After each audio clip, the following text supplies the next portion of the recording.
Om Swastiastu. Halo teman-teman, perkenalkan saya Kade Ega Valentina, NIM 1811313130. Dalam video ini saya akan menjelaskan materi, prosedur atau langkah-langkah dan teknik bimbingan konseling. Nah, untuk yang pertama, di sini kita bahas terlebih dahulu prosedur atau langkah-langkah bimbingan konseling. Prosedur adalah suatu proses atau langkah-langkah yang harus ditempuh dalam satuan kegiatan.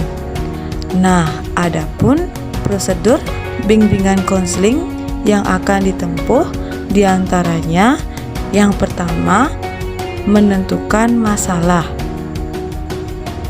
di mana untuk menentukan masalah terlebih dahulu kita melakukan identifikasi masalah yang dialami oleh klien atau siswa.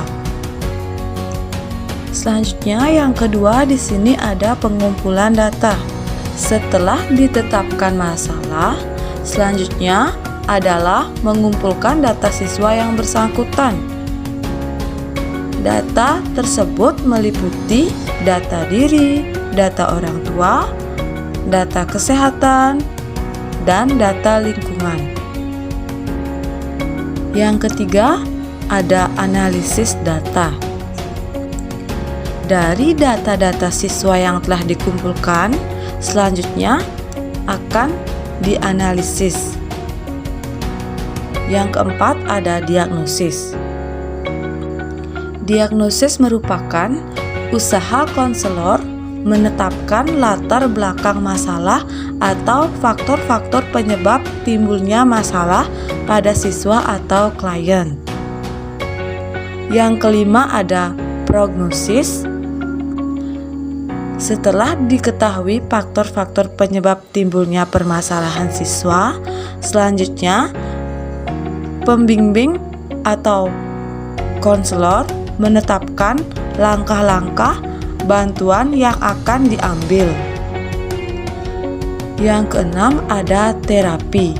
Nah, setelah ditetapkan jenis atau langkah-langkah pemberian bantuan, selanjutnya adalah melaksanakan jenis bantuan yang ditetapkan. Yang terakhir ada evaluasi atau follow up. Evaluasi dilakukan untuk melihat apakah upaya bantuan yang telah diberikan memperoleh hasil atau tidak. Selanjutnya, kita akan membahas teknik bimbingan konseling, di mana teknik melakukan bimbingan konseling dibagi menjadi dua tahapan. Tahap yang pertama, tahap persiapan konseling, dan tahap yang kedua, tahap teknik-teknik melakukan konseling. Langsung saja ke tahap yang pertama, tahap persiapan konseling. Pada tahap ini, ada 3 hal yang harus dilakukan oleh seorang konselor untuk memulai proses konseling, yaitu yang pertama, kesiapan untuk konseling. Kesiapan konseling ditujukan kepada konselor maupun kliennya. Setiap aktivitas yang berproses akan memerlukan persiapan yang matang. Yang kedua ada riwayat kasus. Riwayat kasus adalah suatu kumpulan fakta yang sistematis tentang kehidupan klien sekarang dan masa yang lalu. Dan yang ketiga ada evaluasi psikodiagnosis. Dalam bidang medis, diagnosis diartikan sebagai suatu proses memeriksa gejala, memikirkan sebab-sebab, mengadakan observasi, menempatkan gejala dalam kategori dan memperkirakan usaha-usaha penyembuhannya. Selanjutnya, tahapan yang kedua yaitu teknik-teknik melakukan konseling. Proses konseling memerlukan teknik-teknik tertentu sehingga konseling bisa berjalan secara efektif dan efisien. Berikut ini akan diuraikan beberapa teknik dalam konseling. Yang pertama, teknik raport. Teknik raport dalam konseling merupakan suatu kondisi saling memahami dan mengenal tujuan bersama. Yang kedua, perilaku attending. Attending merupakan upaya konselor menghampiri klien yang diwujudkan dalam bentuk perilaku seperti kontak mata, bahasa tubuh, dan bahasa lisan.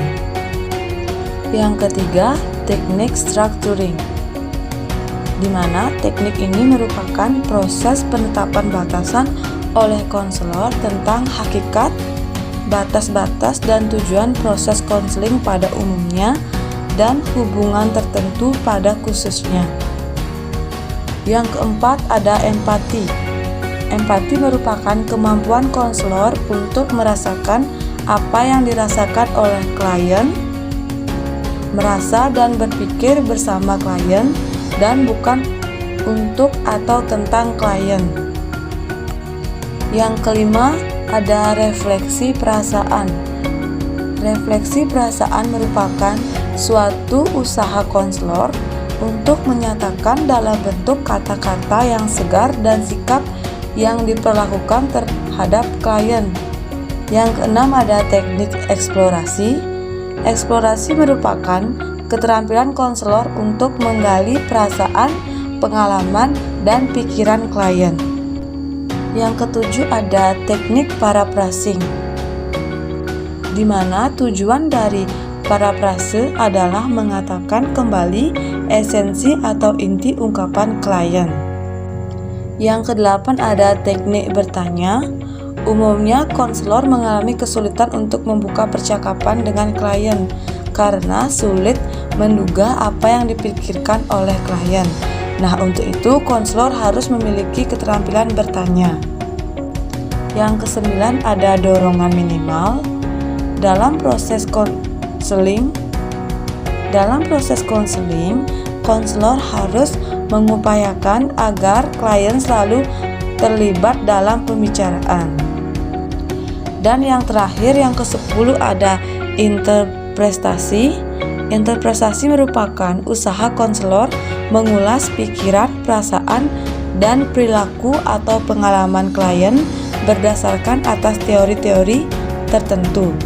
Nah, demikian penjelasan materi dari saya.